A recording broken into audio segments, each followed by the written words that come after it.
Listo. Vale.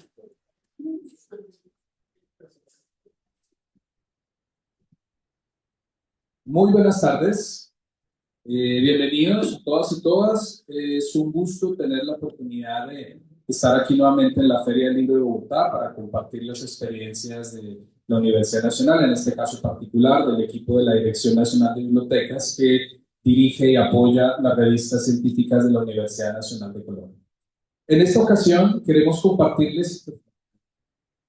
Hemos titulado nuestra presentación Herramientas para potenciar el impacto editorial de revistas científicas, con un subtítulo, con una motivación en donde queremos compartir justamente las experiencias que desarrollamos en este año en un proyecto de fortalecimiento de las revistas científicas que recibió financiación del Ministerio de Ciencia y Tecnología, MinCiencias, y contó, por supuesto, con el liderazgo de la Dirección Nacional de Bibliotecas de la Universidad y el apoyo de la Vicerrectoría de Investigación. En este conversatorio nos acompañan varios colegas que han participado en el proyecto, que han liderado el proyecto. En primer lugar está la profesora Ana Lidia Cárdenas, ella está adscrita a la Facultad de Ciencias Humanas de la Universidad Nacional de Colombia y es editora y jefe de la revista Profile. Nos acompaña también Juliet Cadena, ella es la editora asistente, gestora editorial de la revista Cuadernos de Geografía, también de la Facultad de Ciencias Humanas de la Universidad. Nos acompaña el profe Dimitri Forero, de la Facultad de Ciencias, del Departamento de Biología, quien es director de la revista Caldacia. Nos acompaña también Joana Marcela Sánchez, vincular aquí al equipo de trabajo, nos está acompañando a hacer unas tareas técnicas durante la transmisión. Ella es la gestora funcional del Open Journal System de la Universidad, del sistema JS. Ha sido también conmigo quien ha liderado este proyecto, con quien formulamos la propuesta y hemos estado al frente de toda la gestión, tanto técnica como administrativa, y ya tenemos oportunidad de charlar. Muy bien, la comunicación científica es esencial en la academia, es esencial para cumplir nuestra labor social de generar conocimiento con valor para la sociedad. Es esencial también porque hace parte de la validación del conocimiento y, por supuesto, a través de las revistas científicas, en este caso aquellas que han participado en lo que hacen el ejercicio de divulgación en todas las disciplinas del conocimiento en la universidad, cumplimos con esta. Como les decía, en el 2022 tuvimos la oportunidad de participar en una convocatoria que abrió MinCiencias por primera vez desde que era Colciencias y ahora siendo ministerio, que permitió tener un apoyo para hacer distintos planes de fortalecimiento para revistas y tuvimos la oportunidad de recibir estos recursos. Hemos trabajado en estos años cumpliendo retos de naturaleza técnica y muy particularmente unos retos enormes en términos administrativos, y parte del proyecto, como nosotros lo formulamos, tiene unos objetivos que están encaminados, independiente de que el objetivo es desarrollar impacto en la gestión editorial. Intencionalmente con Joana nosotros formulamos el proyecto para apartarnos radicalmente de generar impacto en el sentido de cómo se maneja en los índices de línea principal en términos de posicionamiento y presencia en índices o generación de citas en estos espacios. Quiero, por favor, gracias. El proyecto en términos generales tiene como objetivo general fortalecer la visibilidad y impacto de las revistas de la comunidad de la Universidad Nacional de Colombia en términos de mejoramiento en la calidad de la gestión editorial y la divulgación de contenidos. Nosotros hicimos la apuesta de, si apuntamos a tener un producto de calidad, un artículo que siga los mayores estándares en términos éticos e de integridad, que tenga la posibilidad de hacer visible este conocimiento hacia un público que va mucho más allá de la academia, que tenga una audiencia más amplia, nosotros cumplimos con la labor de hacer difusión y divulgación del conocimiento y nos aproximamos mucho más a la sociedad, que es a quienes como académicos, como autores, como editores nos debemos en últimas. Entonces, los objetivos generales, el objetivo general es el que les comparto acá, y dos de los objetivos que son la parte central del conversatorio que tenemos el día de hoy son, el primero de ellos, que no importa realmente el orden, es diagnosticar y emprender acciones en términos de mejora en los tiempos de publicación, calidad editorial de los contenidos y hacer una revisión crítica, un diálogo acerca de las políticas de ética de las revistas de la Universidad Nacional de Colombia. Una segunda parte, que hace parte del conversatorio, es emprender acciones que nos permitan mejorar la visibilidad y el impacto de las revistas a través de estrategias, primero, de normalización y de aprendizaje en cuanto a los metadatos que manejamos en las revistas, y en segundo lugar, emprendiendo estrategias de divulgación científica y marketing digital. El objetivo del conversatorio, como les decía, es que queremos compartir con todas las personas que nos acompañan aquí en la audiencia y también quienes están conectados a través de la transmisión que estamos haciendo a través de YouTube. Queremos compartir cómo ha sido esta experiencia, en dónde encontramos fortalezas, en dónde encontramos oportunidades de mejora, y desde la perspectiva de quienes nos acompañan aquí en el panel, como parte aquí de este diálogo, cuál ha sido el valor que encuentran para este ejercicio de fortalecimiento. Entonces, en primer lugar, para arrancar, vamos a hablar un poco acerca de ética editorial. Una primera pregunta que quisiera, primero, por supuesto, existen distintas posturas que son críticas, y en un diálogo que tuvimos también hablando con los panelistas de este conversatorio, hay unas posturas que dan una visión crítica sobre las revistas de acceso abierto, especialmente en el modelo Diamante, en donde se cuestiona la integridad académica, en contraste con lo que desde otras perspectivas en revistas editadas por editoriales comerciales cuestionan en que eventualmente nosotros no cumplimos con todos los estándares de ética. Y claro, hay muchas otras críticas en cuanto a tiempos de publicación y demás. Sin embargo, existen, a pesar de estos, por supuesto, hay muchas ventajas que nosotros tenemos en el valor que hacemos de no tener ningún costo ni para lectores ni para autores. Como una primera pregunta para hablar acerca del tema, le invito a la profesora Melba Livia. Si pensamos en términos de reconocimiento y visibilidad, ¿qué oportunidades vio, qué oportunidades ve la profesora Melba en la discusión y revisión de las políticas de ética editorial que desarrollamos en el marco del proyecto de fortalecimiento? Gracias, profesor. Esta oportunidad del proyecto significó revisar lo que veníamos haciendo desde más de 15 años en la optimización de procesos y sobre todo evaluar un plan de mejora que dejamos consolidado y ya puesto en marcha a partir del 2022. Y por supuesto que el elemento de la ética nos llevó a revisar en términos generales y específicos la aplicación de estos elementos que nos proponía justamente el equipo que lidera el proyecto. En su momento, cuando planteamos el plan de mejora, consideramos dos grandes áreas para el fortalecimiento de la revista Profile, que es para profesores de inglés como lengua extranjera y formación del profesorado. Uno en gestión editorial y otro en visibilidad. Los dos tienen insertos los elementos de ética, por supuesto. Y lo que nos llevó a pensar cuando vimos esa lista exhaustiva de parámetros que ponían a consideración de las revistas de la universidad, veíamos que en estos tiempos donde se ve con mucha frecuencia en las redes información viciada, la presencia de revistas espurias o depredadoras, ¿cierto?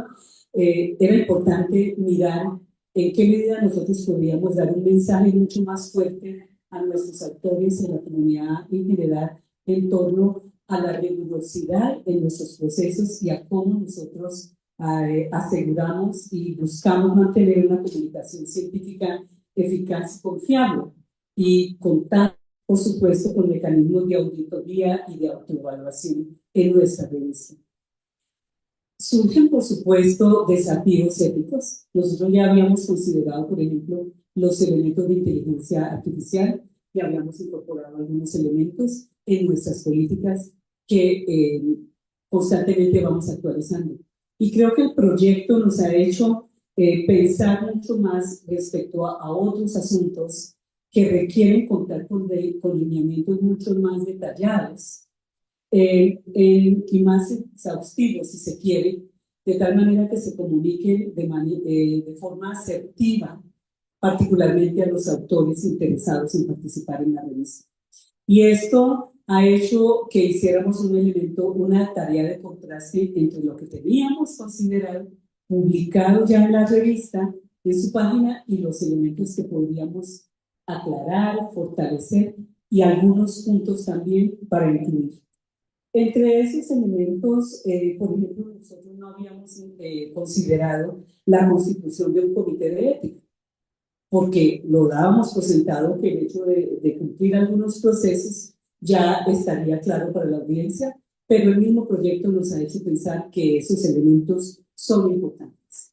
Asimismo, el hecho de tener un comité editorial que se diera a conocer, digamos, no solamente su constitución en cuanto a los créditos de que se dan en la página de la revista, sino también información sobre con qué criterios se conforma un comité evaluador de la revista, el comité evaluador de la revista en particular. Cabe decir que, aunque, como ya hemos dicho, aunque ya habíamos venido implementando algunas estrategias para el asunto de la inteligencia artificial, nosotros llegamos a la conclusión de incluir elementos mucho más robustos, una política más robusta y detallada en este sentido, y a su vez, pues, respondiendo a inquietudes de los autores. Esto no quiere decir que no debamos estar atentos a analizar e incorporar en materia de ética otros elementos que puedan ir surgiendo de aquí en adelante, y también a partir de este diálogo que ha sido muy fructífero con las demás revistas participantes en el proyecto. Cuando uno hace una reflexión, en el caso nuestro de la revista Profile, cuando hacemos una reflexión en torno a lo que han sido los 25 años de vida de la revista, de publicación ininterrumpida, vemos que los problemas en cuanto a la ética afortunadamente no han sido tan serios como los que nos advierte una política editorial, una política ética tan robusta como la que se ha fomentado en el proyecto. Sin embargo, las dificultades que hemos encontrado en algunos casos han sido la duplicidad en la presentación de artículos a varias revistas y el asunto del plagio, particularmente en algunos extractos. Y lo que encontramos es que, dada la naturaleza de la revista, que acoge docentes de inglés e información, profesores de base, es decir, profesores de diferentes niveles educativos, investigadores con trayectorias importantes, centros de investigación, encontramos que eso quizás obedece a una falta de conocimiento en cuanto a los elementos que rigen la ética y los formatos de las revistas científicas o académicas. Por supuesto que con el tiempo hemos logrado establecer esas prácticas éticas de manera mucho más clara, y notamos que la comunidad de impacto de nuestra revista es mucho más consciente y se ha apropiado de esos requerimientos. Consideramos que, sin embargo, es importante pensar en algunos mecanismos, aprovechando justamente la estrategia de visibilidad de mercadeo, para que la comunidad en general tenga un mayor conocimiento. Y aquí yo cerraría señalando que esto último guarda relación con esta labor pedagógica que nos compromete a las revistas. Nosotros, a diferencia de las revistas que se publican desde casas editoriales, en las universidades hacemos una labor pedagógica, y es de formación, animar la constitución de comunidades académicas y la formación de investigadores. Y por eso mencionaba yo en el caso de la audiencia que participa como autores, como lectores de nuestra revista, porque tenemos secciones que son asuntos de investigadores noveles, profesores e investigadores noveles, y asuntos de innovaciones y reflexiones. Y el hecho de contar con artículos de esta naturaleza en una revista que publica en inglés, porque nuestra área pues compite de manera muy dura también, como compiten las demás revistas, hay que reconocerlo, pero este es un nicho que no es común, porque normalmente las revistas de nuestra área se editan en el centro, en los países anglófonos. Entonces reconocemos que el asunto de la ética juega un papel fundamental en nuestra formación. Profe Melo, muchas gracias. Invito también al profe Dimitri si quiere dar también la retroalimentación. Muchas gracias, profe. Yo coincido con la profe Melba en que el haber participado como revista, como comité editorial, como gestores editoriales en esta reflexión de diferentes puntos, particularmente en lo que tiene que ver con la política de ética de cada una de las revistas, y coincido con la profe Belva, que aunque la revista Caldaza del Instituto de Ciencias Naturales tenía unas pautas claras éticas, hay aspectos en donde yo creo que siempre viene bien revisar, reflexionar en conjunto con el comité editorial sobre estas políticas. Particularmente nos interesa en este momento todo lo que Melba mencionó, que aunque lo teníamos en la parte de atrás de la cabeza, no está explícito dentro de la política ética, que es todo lo que tiene que ver el uso o no uso de herramientas de inteligencia artificial. Otro aspecto muy importante tiene que ver también con en qué momentos y de qué manera se lidia con conflictos, por ejemplo, de interés o con aspectos varios que son muy particulares de la disciplina. Recientemente recibimos un artículo que tenía un componente ético muy delicado, que era el artículo de fuera de Colombia, y eso nos llevó también a reflexionar, bueno, ¿cómo hacemos en caso de que se presenten estas otras situaciones? Ayuda mucho el hecho de tener muy claramente por escrito y no solamente en el conocimiento, digamos, verbal del comité de ética, las cosas. Entonces yo creo que es muy importante la reflexión que nos queda en la revista es, a pesar de que uno crea que siempre está haciendo bien las cosas, vale la pena volver a dar una mirada y es muy interesante la mirada en conjunto en diferentes temáticas de las revistas, en este caso de la política editorial. Yo resalto eso y me llevo a casa eso de podemos hacer siempre mejor las cosas y documentar eso es supremamente importante. Profesora Juliet, por favor. Buenas tardes, muchas gracias. Bueno, coincido por supuesto con la profesora Mel y con el profesor Juliet. Nosotros en Cuadernos de Geografía hicimos un trabajo muy detallado en la revisión de nuestra política editorial, tanto la que está publicada en el portal como del formato de declaración de originalidad, porque pues también hay instrumentos que nosotros compartimos con los autores para que ellos se comprometan y declaren que efectivamente pues, la publicación o la postulación cumple con los criterios.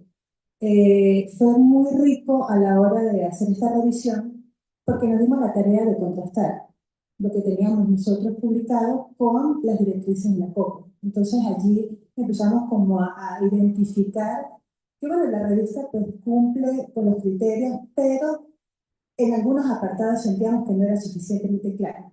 Entonces nos dimos la tarea de hacer ajustes en la redacción, tanto en el portal como en la política, como en la declaración de originalidad. Y creo que pues como 3 puntos identificamos allí claves, ¿no? Uno, que lo han mencionado los profesores, que está vinculado con el comité de ética. Nosotros en nuestro portal declaramos que en caso de alguna situación, pues los comités editorial y científicos, pues nos llamamos a reunión y en el seno de esa reunión se discute cualquier tema que tenga que estar vinculado con algún tema de conflicto de interés o alguna situación particular.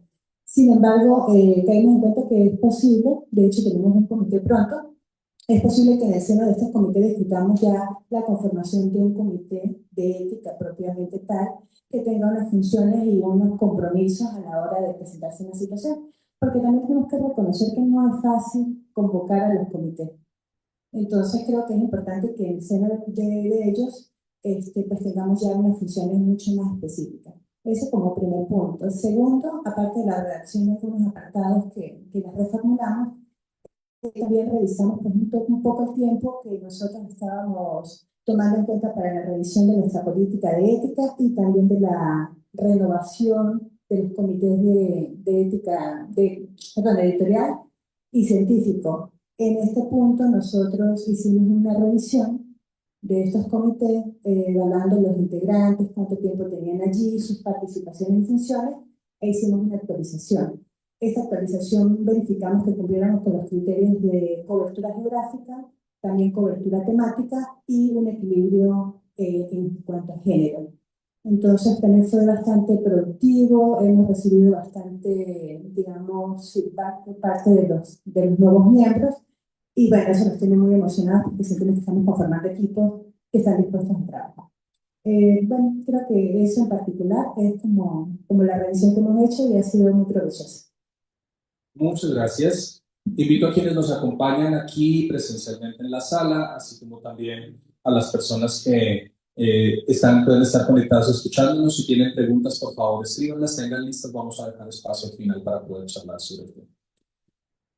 Estaba pensando para la segunda parte, el segundo tema que queremos compartir aquí en el conversatorio tiene que ver con los tiempos de publicación. Justamente hace unos días, hace un par de semanas, hicimos un conversatorio sobre el uso de OpenAlex en el ejercicio de la gestión editorial y pues dejamos abierta la puerta para charlar un poco sobre algunos aspectos que no alcanzamos a abordar ahí, que tienen que ver también con herramientas que requerimos trabajar.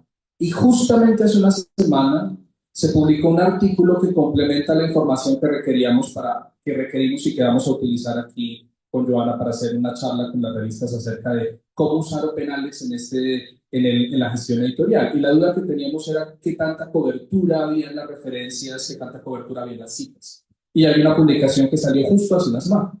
Lo particular de esta publicación es que fue sometida a publicación en febrero de 2024, aceptada en marzo del 2024 y lo publicaron hace una semana, un año después de aceptación.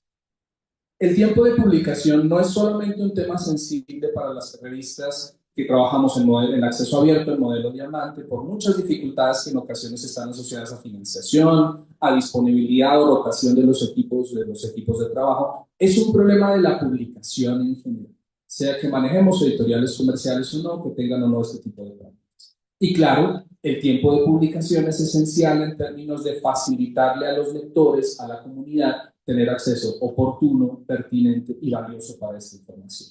Entonces, uno de los ejercicios que lo abordamos como reto y que buscamos también una manera constructiva de abordar esto es de qué manera podemos nosotros trabajar estos tiempos de publicación y si existen oportunidades de mejora. Entonces, se nos ocurre una pregunta para el conversatorio que es, profesora Juliet, ¿dónde hay oportunidades en el contexto del proyecto que sean gobernables para la mejora de los tiempos de publicación sin que se afecte negativamente la calidad de la gestión editorial? Muchas gracias.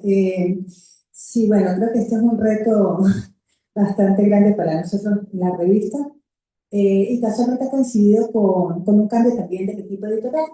Actualmente tenemos una nueva editora y pues la editora también observando un poco los temas, los tiempos de publicación de nuestros artículos, pues en conjunto con el proyecto pues nos hemos abocado a tomar decisiones. Yo siento que son decisiones fuertes y radicales y lo manifestaban en la reunión que pues hay un poco de incertidumbre en saber si hemos tomado las decisiones acertadas, ¿no? Pero antes de eso quisiera decir que participar en este proyecto nos ha permitido como equipo realmente identificar a través de la sistematización esos puntos de mejora, esos puntos críticos que realmente pueden ser mejorados a través de esa toma de decisiones.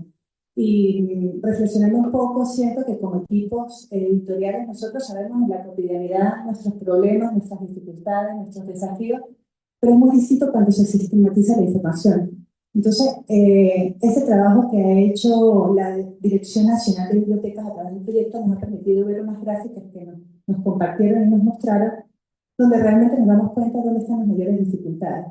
En el caso del cuaderno de geografía, obviamente, dependiendo de la situación del artículo, del tipo de artículo, de la naturaleza, puede variar. Pero sentimos que hay dos momentos clave que para nosotros son un reto, o han sido un reto. Primero, la revisión inicial, que sí depende de nosotros. Esa revisión inicial, nosotros la llevamos, digamos, revisando los criterios básicos de la estructura del artículo, el tema de la originalidad. Sin embargo, por un momento, el cuaderno de geografías no estábamos demorando en ese proceso, porque nosotros recibimos un flujo muy alto de artículos. Yo saqué un promedio de aproximadamente entre 2 y 5 artículos por semana, llevémoslos a un año. Cuaderno de geografía tiene dos modalidades para recibir artículos. Una es un flujo continuo, o sea, durante todo el año estamos recibiendo, que es, digamos, el flujo que nosotros utilizamos para la primera publicación, el número 1 del año, y tenemos otra modalidad que es convocatoria de temáticos. Esta convocatoria es exclusiva para los segundos números de cada año. ¿Qué sucede? Allí se nos estaba complicando un poco la situación porque como el flujo es voluminoso, entonces se nos estaban representando artículos que no podían ser publicados en el segundo número, sino había que esperar al siguiente. Entonces, frente a esta situación, la cantidad y además de esas modalidades, pues la nueva editora en conjunto con el proyecto que se realizó, se tomó la decisión de cambiar la modalidad. O sea, nosotros ahora no tenemos el flujo continuo, solamente estamos recibiendo artículos a través de convocatoria. Entonces, esa fue la primera decisión, un poco atrevida, pero la estamos llevando y creo que, bueno, ya tenemos una primera experiencia. La segunda situación es que decidimos mejorar los procesos de revisión inicial. O sea, hemos incorporado otras fases que están vinculadas con mayor rigurosidad. O sea, aparte de que hacemos el proceso de originalidad con Turnitin, luego pasamos a revisar la estructura del artículo, también hacemos una revisión del lenguaje y aquí sí viene otra novedad que hemos incorporado, y es que lo hacemos a través de inteligencia artificial. Entonces estamos haciendo pruebas para poder verificar que los documentos tengan, digamos, desde el punto de vista del lenguaje, una mejor escritura, y hacemos un trabajo de verificación en el documento. O sea, no es que le damos el trabajo de inteligencia artificial, sino que nosotros verificamos como equipo que efectivamente las sugerencias y las observaciones que nos hace, digamos, en este caso, la inteligencia que usamos, pues sí se corresponde con el documento. O sea, hacemos una verificación. Eso también nos eleva un poco la calidad de esa revisión inicial y la velocidad con la que la podemos hacer. O sea, no es lo mismo agarrar y leer cada artículo y verificar esa escritura a tener un apoyo. Luego hemos incorporado también otra fase que es la de revisar con detalle los recursos gráficos. Cuadernos de Grafía tiene otras dos particularidades, y es que nuestros artículos son muy largos. Son 10.000 palabras y tenemos una riqueza en recursos gráficos. Hablamos de cartografía.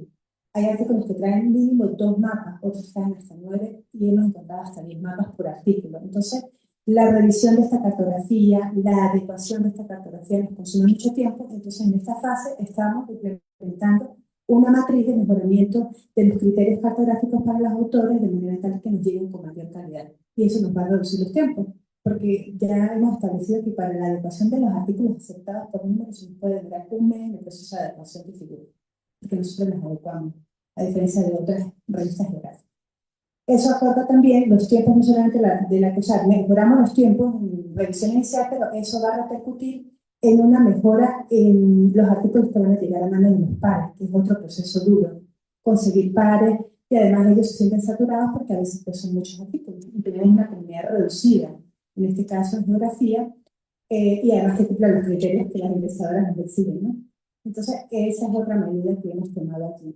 Y finalmente, también hemos solicitado, eso lo incorporamos recientemente, que los autores nos envíen un listado de posibles pares. Obviamente nosotros cuidamos muchísimo el tema del anonimato, porque pues, la revista tiene pues, el doble cielo, ¿no? Es fácil mensaje por doble cielo. Pero nos van enriqueciendo un poco las bases de datos, porque a veces se nos pueden escapar posibles árbitros y ahí pues, hay algunos nombres que nos pueden ser útiles, no necesariamente para ese artículo, para otros artículos. O sea, hay otras medidas, pero esas son como las principales. Recortamos también el número de palabras, ya no son 10.000, ahora vamos con 7.000 palabras. Entonces, bueno, son decisiones que han sido fuertes, pero que nos han permitido este proyecto identificar dónde está, digamos, nuestra gobernabilidad y en la toma de decisiones para mejorar los tiempos de editorial. Gracias. Muchas gracias, Juliet. Profe Dimitri, ¿qué opinión tiene acerca de los tiempos de publicación? Yo creo que este es el punto más álgido para muchas revistas dentro de la universidad y para otras revistas de ámbito científico. Antes de hacer parte del proyecto que nos convoca aquí, nosotros como comité editorial estábamos muy preocupados sobre tiempos de procesamiento editorial, precisamente porque era uno de los aspectos más criticados hacia la revista, y eso hace, desde el punto de vista sociológico, que no fuese tan atractiva en algunos casos o para algunos públicos. Entonces nos dimos a la tarea, casi a la par o un poquito antes de participar en el proyecto, de establecer claramente cuál era el flujo del proceso editorial, cuánto tiempo nos demorábamos en cada una de las etapas, y ya dentro del proyecto pudimos identificar qué aspectos de ese flujo editorial nos estaban tomando más tiempo del deseado.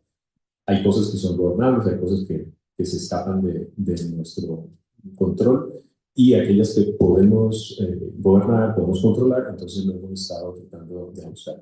Eso tiene múltiples problemas porque no podemos pagarle a nadie por hacer, y creo que nadie lo hace, evaluaciones, revisiones, háganme el favor hace parte del comité editorial. Entonces, nosotros jugamos con una carta de somos una revista seria, una política editorial, hacemos bien las cosas, por favor colabórenos como colega científico a hacer evaluaciones o a hacer algún tipo de comentario. Entonces, eso, y como ya lo hemos comentado con las colegas, no siempre hay el tiempo para hacer ese tipo de favores, que es eso en esencia. Entonces, eso es lo que no podemos controlar. Lo que podemos controlar lo hemos estado ajustando con los gestores, con el equipo editorial, y estamos tratando de apegarnos mucho a ese, digamos, a ese guión que tenemos de cuánto tiempo máximo vamos a tener por etapa.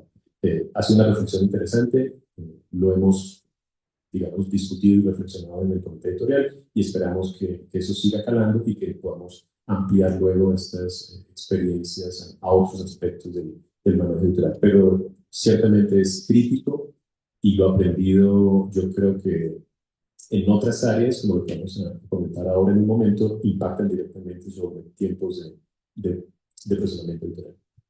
Robándome un par de segundos de la intervención de la profe Melo como retroalimentación a esta pregunta, recordaba algo que discutimos brevemente previo a esta charla en la coordinación del ejercicio. Hay un valor muy grande en el ejercicio editorial que hemos logrado hacer, no solamente en las revistas de la Universidad Nacional, sino en muchas otras revistas que también publican en acceso abierto, y es haber sido capaces, con todas las dificultades que implica, de sacar adelante el ejercicio editorial sin tener que mediar con el pago a autores o a lectores, con un apoyo enorme, y que eso también es una lección importante que nosotros sacamos en el desarrollo del proyecto para la elección de bibliotecas y para la universidad. La inversión que hacemos las universidades, las instituciones que editamos en acceso abierto es enorme. Es grande la inversión financiera, pero también es grande el trabajo y el valor que tiene detrás la gestión editorial que se desarrolla para poder tener este producto. Si algo creo que sería una invitación, un reto que para quienes nos escuchan, para nosotros mismos, y lo pongo desde mi perspectiva, si hay un reto que nosotros podemos poner sobre el ejercicio es procurar mantener este ejercicio y no cobrar por eso. Eso sí, buscar las mejores condiciones de reconocimiento para la gestión editorial, de reconocimiento de valor para el trabajo, de difusión y divulgación del conocimiento, pero mantenerlo en esos términos independiente de lo difícil que es, independiente de la lucha y la oposición que se genera desde ambientes comerciales y otros en contra del prestigio y la claridad de la transparencia y la probidad de nuestro trabajo. Ese es parte de nuestro valor esencial. Claro, las restricciones enormes, pero si lo logramos poner en esos términos, es algo de lo que siempre vamos a estar muy orgullosos. Profe Melba, en cuanto a tiempos de publicación, no sé si quiera completar. Creo que coincidimos en estos retos y en el paso, digamos, que tenemos que dar a lo largo de la vida de la revista. Que para mi caso particular, pues yo estoy en la dirección de la revista, en la edición desde que la creé en 2000. Entonces, pues digamos que algunas decisiones han sido mucho más fáciles y un monitoreo de alguna forma más fácil. Pero los retos están asociados también con lo que les mencionaba antes, el hecho de escribir en inglés y publicar en inglés en una revista donde la mayoría de los autores no son nativos del idioma inglés. Y además que vienen de otros lugares muy similares a los nuestros o con países donde hay unas variedades del mismo idioma. Esto constituye un reto muy importante también en los tiempos para publicar. Y el hecho de acoger estas poblaciones diversas de autores, escritores y de formación de comunidad en el área, porque se trata de abrir justamente espacios, es decir, la revista mantiene su visión y su misión de ser un espacio para que voces de profesores de inglés, de investigadores de inglés, de diferentes contextos educativos, tengan la posibilidad de publicar, por supuesto, siempre y cuando cumplan con la rigurosidad de la publicación que tenemos. Entonces, aquí coincidimos totalmente en cuanto a los asuntos de evaluación, ¿no es cierto?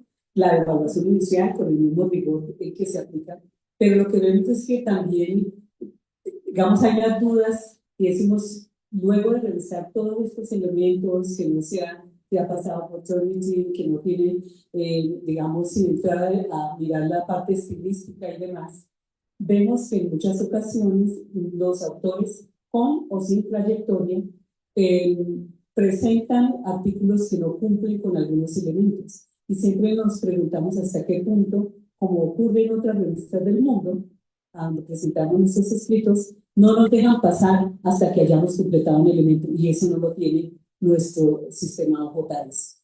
Entonces, ¿en qué medida pudiésemos avanzar hacia un tipo de sistema como ese, que obligatoriamente llevara a completar esos elementos? Las mismas experiencias de geografía en cuanto a los tiempos de las convocatorias, nosotros pasamos de tener convocatorias hasta ciertos límites y luego lo dejamos para estar todo el tiempo recibiendo, tenemos los mismos inconvenientes. Y un cuello de botella, si se quiere, en ciertas épocas cuando los evaluadores no están disponibles, como algunos países donde los profesores investigadores felizmente tienen 2 y 3 meses de vacaciones en el periodo de verano. Entonces empezamos a sufrir y la idea es hacer la recepción de artículos, informar a la audiencia, o si deberíamos combinar con algo como lo que ha mencionado la revista de geografía en su decisión, digamos, de cambiar esa modalidad de recepción. Hay otro elemento importante aquí en nuestro caso, y es cómo hacemos con los artículos que se recomiendan con algunos cambios, entonces tienen que ir a una siguiente ronda. Pero nos vemos frente a situaciones como que evaluamos que hay algunos conceptos de árbitros que no son tan rigurosos, porque en últimas uno como que percibe que no quieren que le manden nuevamente el artículo, a pesar de que ha dicho que se recomienda, pero con estas modificaciones. Nos cuestionamos nosotros y pensamos si sería importante que en esos casos, luego de evaluarlo, asumiéramos en el comité evaluador de la revista, en el comité editorial, la decisión final para poder acelerar. Hay otro elemento importante asociado con los tiempos de publicación, y es la labor de los mismos árbitros. Si bien lo hacemos de manera voluntaria, también es obligación nuestra examinar la calidad de la evaluación, la respuesta, qué tan oportuna es la respuesta. Entendemos que a veces dicen 2, 3 semanas, 4 semanas, piden plazos adicionales, y mirar para evaluar en qué medida, en lugar de atraer otros árbitros, más bien decimos, pues le agradecemos que haya participado en la revista, y como dicen por ahí coloquialmente, más bien que nos colabore con la salida como para evaluador, porque es complejo. Cuando en muchas ocasiones el actuar de algún evaluador incide en la parte ética y en la misma credibilidad que tenga la revista, porque los autores también se quejan frente a los tiempos, o en algunos casos a conceptos que no necesariamente reflejan un rigor en la evaluación. Esto, el proyecto justamente nos plantea a nosotros algunas, posiblemente algunas actividades que podríamos implementar, y es la generación de tutoriales en el marco de la línea de mercadeo para orientar mejor a los potenciales autores y a los evaluadores en cuanto a cómo es que nosotros deberíamos procesar. Y al hacer la evaluación de este punto para el conversatorio, también veíamos que hay una responsabilidad en la decisión editorial. Y aquí tenemos que ver con lo que vivimos la mayoría de creo que todas las revistas en el país, y es que tenemos las dificultades administrativas y las actividades de financiación. Aunque nosotros tengamos los materiales listos, los tiempos de gestión editorial no necesariamente están armonizados con los asuntos administrativos para la contratación del personal, como revisión de estilo, como diagramación, y esto tiene un impacto muy grande. Creo que es una queja y una preocupación sentida de todas las revistas, particularmente de las revistas que editamos en las universidades públicas, de manera que ahí nosotros tendríamos que evaluar ese elemento. Y finalmente, relacionado con este punto que acabo de mencionar, está la parte de la formación, de la profesionalización de los equipos, de tal manera que los equipos que apoyan a los asistentes editoriales tengan conocimiento.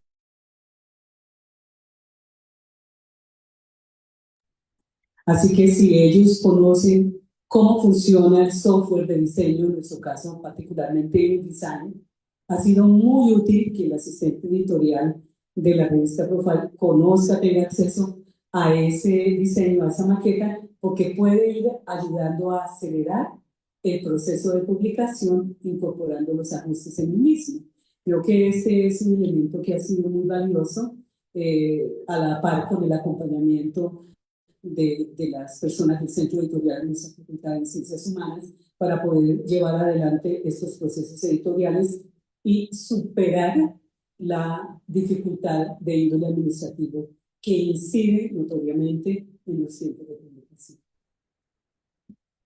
Muchas gracias. Pensaba también, para pasar a la siguiente pregunta, que tenemos una alternativa que no habiendo sido el centro del proyecto, sí es algo que habíamos abordado en otras actividades que se desarrollaron, que hemos desarrollado de apoyo con las revistas.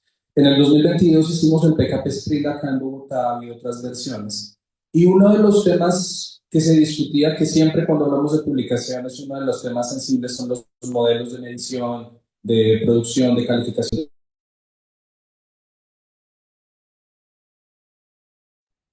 No lo abordamos en el proyecto, pero podía ser interesante como medio de control social abordar, así sea en casos de ensayos, un ejercicio de evaluación abierta. La evaluación abierta tiene un riesgo muy grande, y es que cuando un grupo de autores nos presentan un artículo, el artículo tiene la visión de ellos y podemos tener autores muy reconocidos o unos autores más jóvenes, y si los evaluadores para este artículo no tienen el mismo prestigio y reconocimiento al ser abierta, tenemos una situación de debate cuando no de confrontación. Sin embargo, el ejercicio de evaluación abierta demanda que nosotros ponemos cuáles son nuestros estándares éticos de cortesía, lo pongo en mis palabras, profesional, en que vamos a hacer una valoración del manuscrito en términos constructivos. En ese caso también tenemos un ejercicio de control, pero habrá que revisarlo más adelante. Otro de los aspectos esenciales, lo había dicho al principio, la comunicación científica es parte esencial de la academia y nosotros tenemos un público mucho más amplio que los académicos, que los profesores, que los estudiantes. Nos debemos a la sociedad, nos debemos a un público más amplio y es por eso que emprendimos un ejercicio de abordar estrategias de marketing digital y también de reconocimiento para autores y revisores en el marco del proyecto. Entonces, en relación con este tema, profe Dimitri, ¿qué considera usted que es el impacto que tienen estas actividades o que han tenido, que pueden llegar a tener en el futuro de marketing digital sobre la labor editorial? Yo creo que es muy importante al público de ciertas comunidades. Aunque, claro, el impacto del resultado científico debe permear a la sociedad en general. Realmente nuestro primer público, el más accesible en la mano, es el público científico.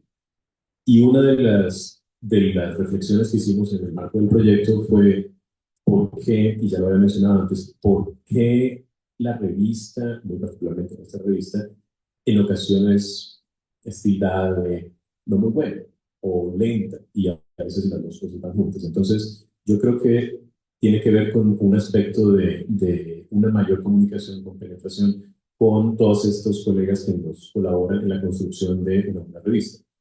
La revista no solamente son los personajes que están en un comité editorial o el editor, sino principalmente la comunidad grande funcionando como revisores.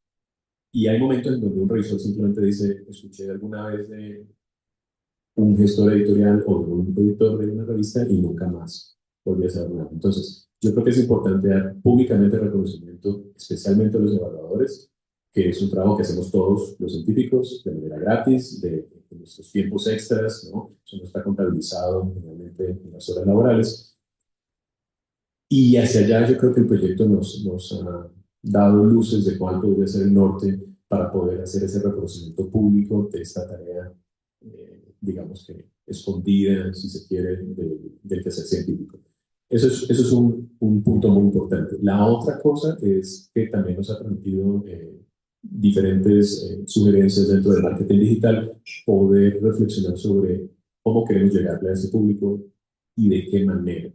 eh, el hecho de decir no solamente un correcto muchas gracias, sino hay otras maneras que quizás pueden ser más visibles, más interesantes, más apetecidas, y eso yo lo veo como editor en este momento de la revista, puede ser un efecto cascada, voz a voz, o correo a correo, si ustedes quieren, de esta revista está haciendo cosas en la dirección correcta, ¿no? Y no solamente es un esfuerzo aislado de dos, tres personas dentro de un instituto, sino que es una propuesta puesta de la Universidad Nacional de Colombia. Entonces yo creo que cuando la gente empieza a darse cuenta de que las revistas de la Universidad Nacional de Colombia están haciendo este tipo de acciones como una estrategia conjunta para poder llevar a buen término esa relación entre los colegas científicos, empieza a cambiar la percepción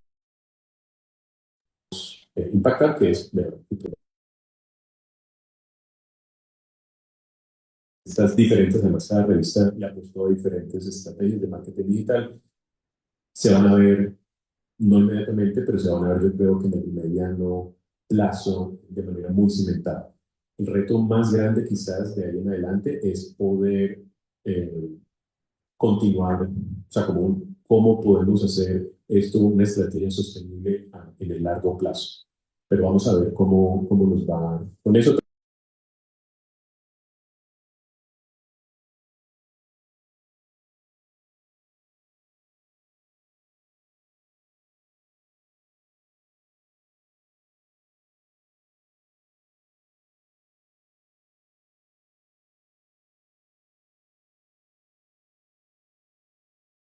Están haciendo una estrategia de marketing extremadamente agresiva con llegarle, mira, tenemos esto, publique con nosotros, nosotros somos buenos, y lo están bombardeando a uno con esos mensajes. Entonces, como decía el profe al inicio, nosotros que somos acceso platino, eh, debemos también poner nuestra marca y decir, nosotros estamos haciendo otras cosas y cuidar de ese público y de esos colegas.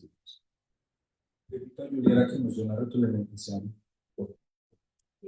Bueno, desde el Cuadernos de Geografía consideramos que la estrategia de marketing digital aplicada al ámbito editorial tiene un gran impacto.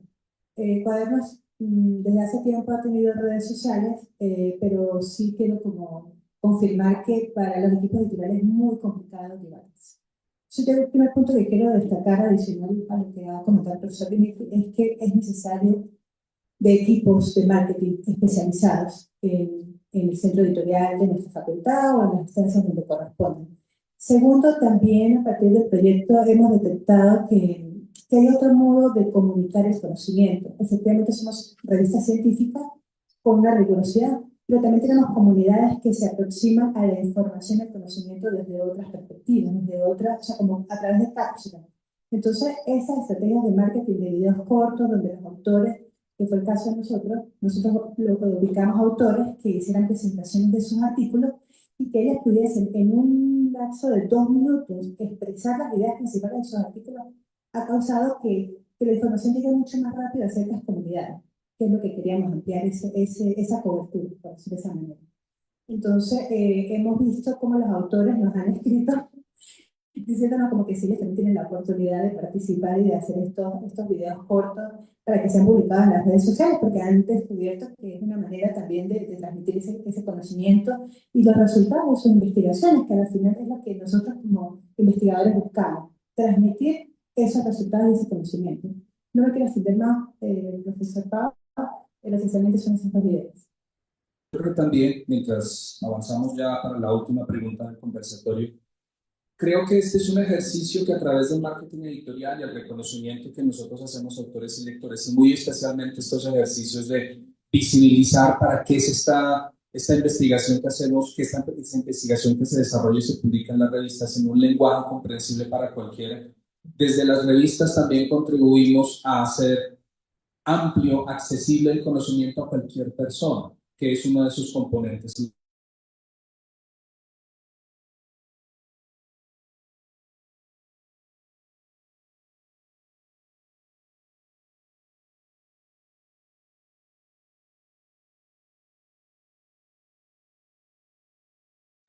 creo que va a haber un impacto sobre la comunidad que lo lee. No necesariamente van a reaccionar directamente, pero van a tener una impresión distinta de cuál es el ejercicio que nosotros desarrollamos en la academia.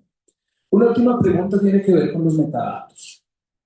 Los metadatos al día de hoy son tanto más importantes que los mismos contenidos, porque con los metadatos nosotros descubrimos el material, lo hacemos visible, lo medimos, lo comparamos con muchas otras cosas, y en ese inclusive las herramientas de los metabuscadores en términos de suscripción son mucho más costosos que los mismos accesos a los contenidos de los artículos. Y claro, en muchas partes del mundo estamos publicando en acceso abierto, por lo cual también está abierta la discusión hasta qué punto es necesario cuando tenemos acceso a otras herramientas que también son gratuitas y que tienen acceso y que también generan valor a estos metadatos.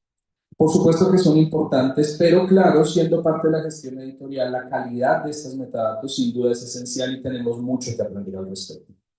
Joan, ¿qué aspectos considera que han tenido o que tienen más impacto en relación con la calidad de los metadatos? Bien, bueno, buenas tardes, muchas gracias. Sin duda, pues, bueno, los aspectos más importantes tienen que ver con la normalización y con la descubribilidad como tal del documento. En ocasiones trabajamos demasiado en la organización, como ustedes ya lo han comentado, revisores, diagramación, otras prácticas adicionales, pero a veces dejamos de lado esta parte tan importante que es el metadato, el cual nos permite descubrir como tal la obra.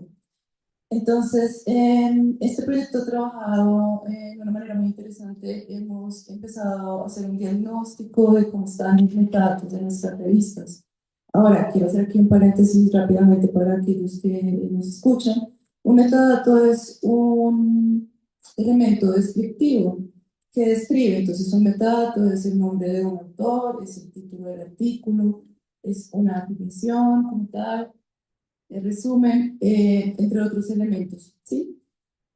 Estos son los metadatos. Y dentro de este proyecto hicimos ese diagnóstico para poder identificar, bueno, qué elementos podíamos mejorar, y aparte de esto, estamos generando toda una política de metadatos. Entonces, así como comentaba la profe Belva, también necesitamos un proceso de formación para nuestros autores y para nuestros revisores.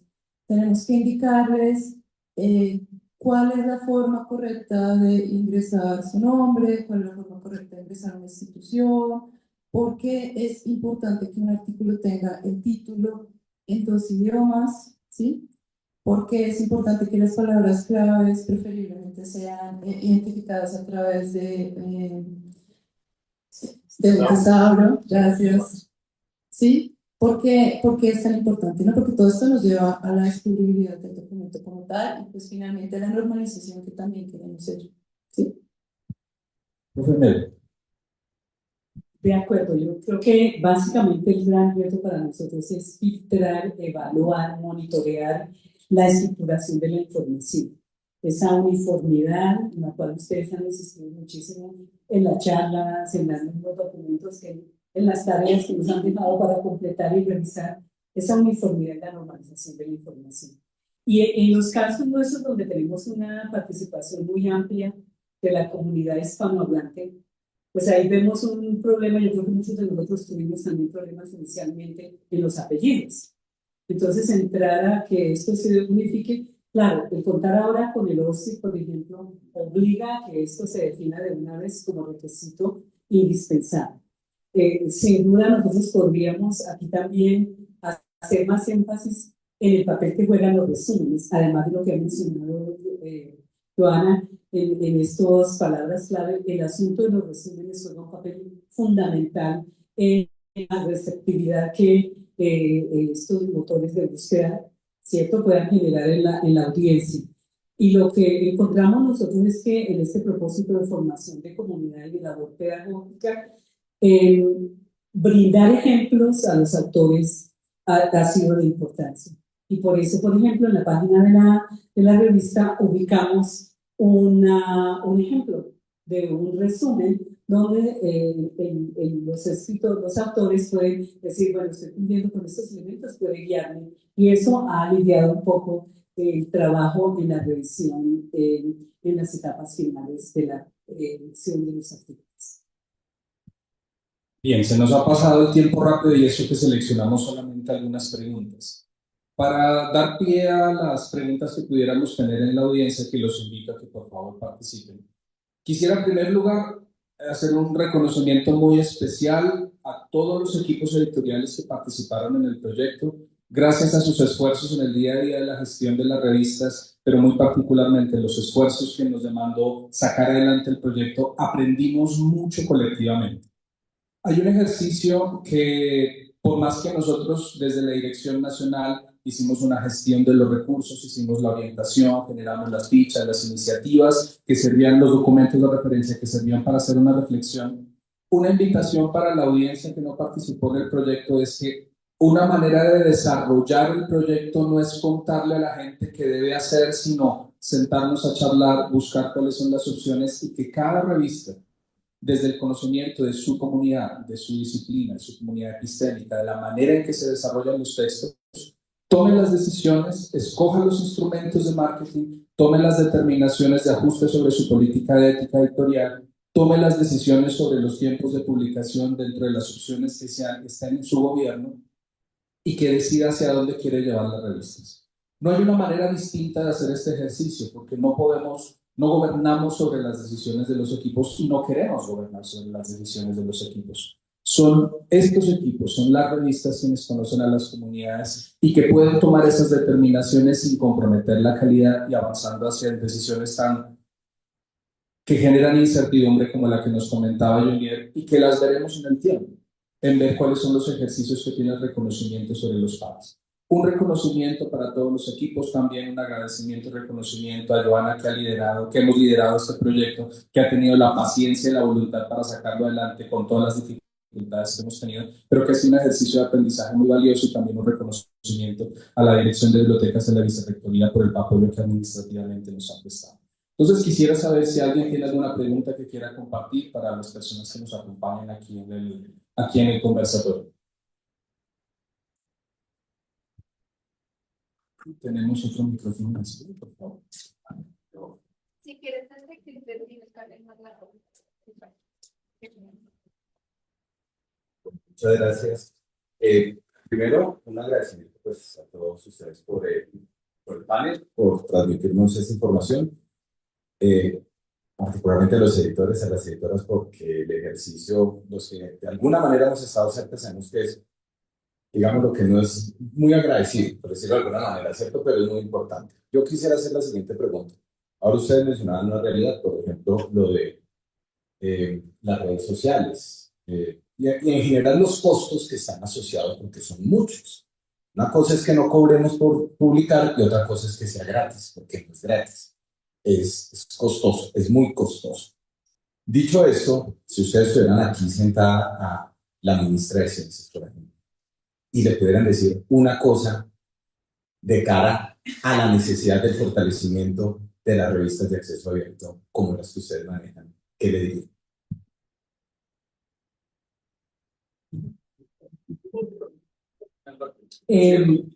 Pediría que, teniendo en cuenta la tendencia a la búsqueda de indicadores, tenga en cuenta que nosotros en las revistas estamos aportando indicadores tanto a nuestras universidades como al país en general, y entre esos al ministerio en los datos que puede mostrar. Entonces, que esto se vea reflejado en la asignación de recursos, emulando políticas que ocurren en otros lugares como en México, donde tú puedes tener unas categorías, unos incentivos para los investigadores, entonces tuviese unos presupuestos fijos de parte del ministerio para asegurar que estos indicadores se mantengan e incluso se eleven con el trabajo que por supuesto se tendría que evaluar. Lamentablemente asociado a unas clasificaciones que ya no podemos eludir, pero que estos esfuerzos que se ven reflejados en nuestras clasificaciones se vean reflejados en este incentivo concreto, no en placas, porque eso ha sido bonito, pero en recursos económicos. Sí, coincido. Creo que la financiación es un tema importante, porque efectivamente cuando vemos la publicación de una revista, detrás hay mucho trabajo. es un trabajo que viene desde la editora o editor de la revista, pero también de los asistentes, estudiantes auxiliares, del corrector, del ganador, marketing, también las instituciones. Y es muchísimo trabajo, además de la biblioteca, el trabajo que hace Joana, de asesoría, y todos los enlaces con repositorios indexadoras bueno, que definen a través de contratos, de acuerdos, y eso es recurso. Recurso tanto talento humano como financiero, porque pues necesitan equipos más robustos, más amplios para poder cumplir con todos los criterios y los tiempos. Efectivamente, los componentes del proyecto dan luz de esto. Yo lo que diría es que la publicación científica local a nivel Colombia es estratégico para el desarrollo científico del país y por ello impacta positivamente en la sociedad. Entonces, si como país queremos fundamentar ciertos aspectos, en este caso social, técnico, científico, hay que invertir positivamente en esos medios de difusión. Y yo creo que la relación costo-beneficio sería grandísima. Es decir, lo que cuesta, los costos asociados son mínimos comparado con el retornos en términos de beneficios a nivel sociedad. Y yo creo que si uno se lo presenta adecuadamente, por ahí podría, ojalá, buscar una financiación positiva. Por acá nos llegó una pregunta. Quisiera preguntar por el uso de la inteligencia artificial y si se ha pensado algo unificado para la universidad. Invito inicialmente a Joana para que nos dé una opinión. Bueno, sí, esto es algo que está en la mira de la Dirección Nacional, que es quien encabeza la gestión de las revistas en la universidad. Queremos hacerlo porque es la necesidad de las revistas, es algo de lo que no nos podemos alejar, ya está inmerso pues en todos los ámbitos, entonces queremos hacerlo, queremos tratar de formar una política para que pues, todos sigamos esa línea. Sin embargo, aquí como ustedes ya lo vieron, algunas revistas ya lo están haciendo de manera individual, pero sí lo queremos hacer y esperamos que para este periodo lo logremos hacer en los próximos 3 años. Bueno, antes. Un ejercicio que desarrollamos también en la dirección de bibliotecas tiene que ver con una de las tareas de gestión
importante. ¿Hay alguna otra pregunta, por favor? Bueno, muy bien, creo que ya nos extendimos un poquito en el tiempo que nos habían facilitado para la sala.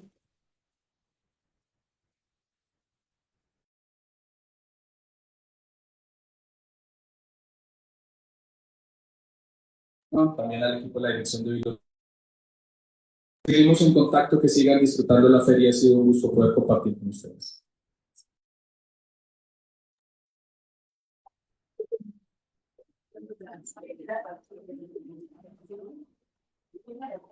Estaba escribiendo, si se transmite a los